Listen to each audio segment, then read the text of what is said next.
દુનિયામાં એક એવી જગ્યા છે જે 50 વર્ષથી સતત સળગી રહી છે. એનું નામ છે દારવાજા ગેસ સેન્ટર. લોકો એને ડોર ટુ હેલના નામે પણ ઓળખે છે. આ વાત છે 1971ની, જ્યારે સોવિયતના સાયન્ટિસ્ટ ત્યાં ડ્રિલિંગ કરી રહ્યા હતા ત્યારે અચાનક જ જમીન તૂટી ગઈ અને એક મોટો ખાડો બની ગયો અને તેમાંથી ઝેરી ગેસ બહાર આવવા લાગ્યો. ત્યારે સાયન્ટિસ્ટોએ વિચાર્યું કે આપણે આગ લગાવી દઈએ, થોડાક જ દિવસમાં ગેસ ખતમ થઈ જશે. પણ હેરાન કરવાવાળી વાત તો એ છે કે આગ આજે પણ બળી રહી છે અને ગેસ હજુ પણ નીકળી રહ્યો છે.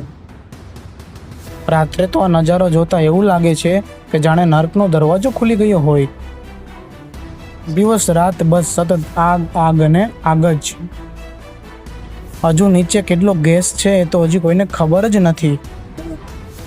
આજે પણ આ જગ્યા દુનિયાની સૌથી રહસ્યમય જગ્યાઓમાંથી એક માનવામાં આવે છે. જો તમને આ જગ્યાએ જવાનું મળે તો શું તમે જાશો? કોમેન્ટ કરીને જરૂર જણાવશો.